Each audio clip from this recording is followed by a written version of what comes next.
Good evening, ladies and gentlemen. Good evening. This is the Winrad Broadcasting Service, and I am Walter Hartley, bringing you the evening news on this Wednesday, March the 25th, 2026. We are now in the 26th day of the war with Iran.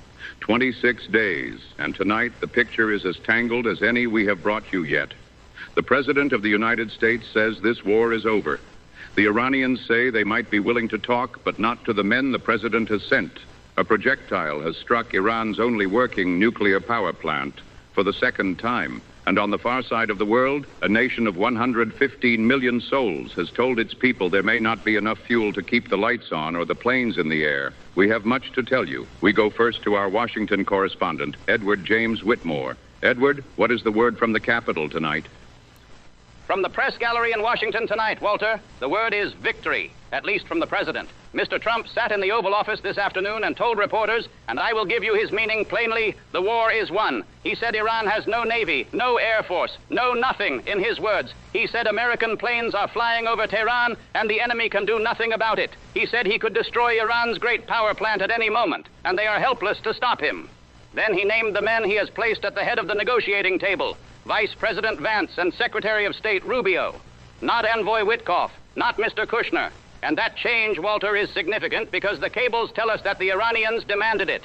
Tehran has sent word through intermediaries that it will not sit across from Witkoff or Kushner. It wants the Vice President of the United States. Whether Mr. Vance will go and where he would go, that remains an open question tonight. And Edward, what of the diplomatic channel through Pakistan? It is alive, Walter, but only just. The 15-point peace plan that Washington reportedly delivered to Tehran through Pakistan's Army Chief, Field Marshal Munir, is said to be on the table. A meeting in Islamabad between American and Iranian officials is still possible this week, but nothing is confirmed, and more than one source has used the word fragile. Tehran's Parliament Speaker, Kalibaf, continues to call reports of direct talks fake news. And I must report this. Israel's ambassador to the United Nations, Danny Danon, stood up today and said plainly that Israel is not part of any American-Iranian negotiation, and that Israeli military operations will continue until Iran's nuclear and missile capability is eliminated. Congress, meanwhile, again failed to assert itself. Republicans voted down a resolution that would have required the president to seek their approval before any further military action. The 5-day postponement of strikes on Iran's energy grid remains in effect, but 1,000 soldiers of the 82nd Airborne Division, the same division that jumped into Normandy, Walter, are packing their kits tonight for deployment to the Middle East. 1,000 more. Thank you, Edward. We take you now overseas to our foreign affairs correspondent, Theodore Charles Bennett. Theodore, what does the battlefield look like tonight? Walter, it looks like the 26th day of a war that no one has figured out how to stop. The bombing of Iran continues without interruption. A single raid on southern Tehran killed 12 people today and wounded 28 more. In eastern Tehran, explosions destroyed a school and several apartment buildings. The Israeli Air Force announced a new wave of strikes across Isfahan and other areas. Let me give you the figures as they stand tonight, because I think they deserve to be heard plainly. The Iranian Red Crescent Society reports that more than 82,000 civilian structures across the country have been damaged or destroyed. 82,000 homes, schools, offices, shops, gone or broken. The American-led coalition has struck more than 9,000 targets. It has destroyed more than 140 Iranian warships. It has flown more than 9,000 combat missions, and approximately 290 American fighting men have now been wounded in action. That number was 200 just days ago. And now, ladies and gentlemen, a development that has drawn the sharpest alarm from the international community. On Tuesday night, a projectile struck the grounds of the Bushehr nuclear power plant. Bushehr is Iran's only operating nuclear reactor. It sits on the Persian Gulf coast, far to the south of Tehran. This is the second time in just over a week that the plant has been hit. Iran's Atomic Energy Organization blamed the United States and Israel and called it an attack on a peaceful nuclear facility. The International Atomic Energy Agency confirmed the strike and reported no damage to the reactor itself and no casualties. But Director General Grossi issued a warning that I want you to hear clearly. He said that a direct strike on an operating reactor, a reactor with a live core undergoing nuclear fission, could release large amounts of radioactive material into the atmosphere. He called it the reddest line of all in nuclear safety. Let me repeat that, the reddest line of all. Theodore, What is the wider picture tonight? Walter, the wider picture is this. The war has reached countries that have never fired a shot. The Philippines, an American treaty ally, a nation of 115 million people that imports 98% of its oil from the Persian Gulf, has become the first country in the world to declare a state of national energy emergency because of this conflict. President Marcos signed the order on Tuesday. His energy secretary told reporters the country has roughly 45 days of fuel left. 45 days. Fuel prices have more than doubled since February the 28th.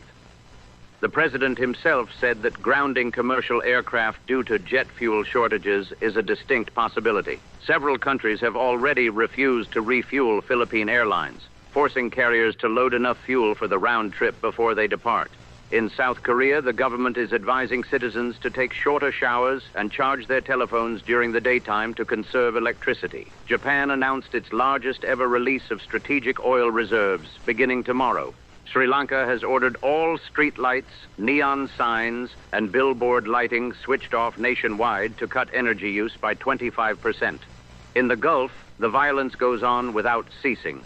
Drones struck a fuel tank at Kuwait International Airport in the early hours of Wednesday, setting it ablaze.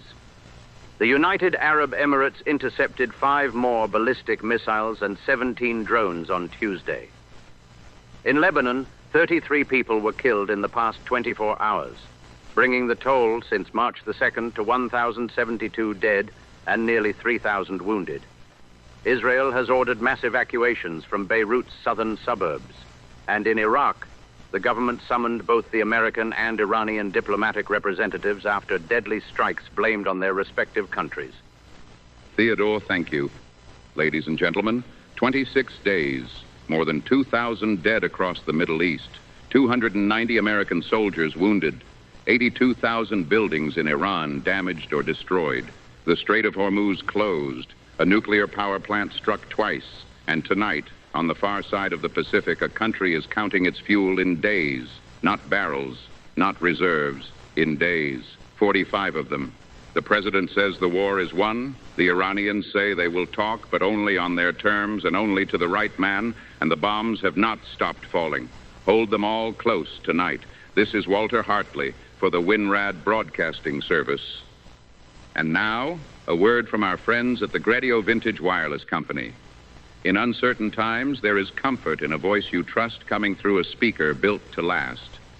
The Gradio Vintage Bluetooth radio brings you the warmth of Golden Age design with all the clarity of modern sound. Handsome walnut cabinet, rich, full tone, connects to your telephone or any wireless device. It is the radio your grandparents wished they had. Visit Gradio through the link in our description and bring a little beauty back into your evening. The Gradio Vintage Wireless, built for the voice, built for the age. And now, from the home front, here is Dorothy Wilson. Well, good evening, ladies. Come in, sit down, take your apron off for 5 minutes, and just breathe. I know what kind of week it has been. So tonight, I am not going to give you anything fancy. I am going to give you something Helen from next door taught me, and she calls it poor man's pot pie. Now, do not let the name fool you. This is a fine supper, and your family will think you fussed all afternoon. Here is what you need. About 1 pound of chicken thighs, the bone-in, skin-on kind, the ones that cost next to nothing. A little salt, pepper, and a pinch of dried thyme. 1 tablespoon of butter, 1 onion diced, 2 carrots sliced into coins, 2 stalks of celery chopped, 2 tablespoons of plain flour, 1.5 cups of chicken broth, or a bouillon cube in hot water if that is what you have. 1/2 cup of frozen peas if they are in the ice box, and 1 tube of those refrigerated biscuits, the kind that costs about $1. Now, season your chicken and brown it skin side down in the butter in your biggest oven-safe skillet. 5 minutes. Get it golden. Flip it and set it on a plate. In those same drippings, do not pour those out, ladies. That is flavor. Toss your onion, carrots, and celery. Cook it 5 minutes until everything softens. Sprinkle the flour over the top and stir it around for 1 minute. Pour in your broth and stir until it thickens up. It will happen faster than you think. Add the peas. Nestle the chicken right back in on top of everything. Now, here is Helen's trick. Open that tube of biscuits, flatten each one just a little with the heel of your hand, and lay them right on top like a blanket. Do not worry if they overlap. Pop the whole skillet in the oven at 400 degrees for about 20 minutes until those biscuits are golden brown and puffed up like little clouds. And that is supper. The biscuits soak up all that gravy from underneath. The chicken falls right off the bone. $5, 30 minutes, and nobody is leaving that table hungry. Helen, honey, if you are listening tonight, I owe you one. Good night, and God bless.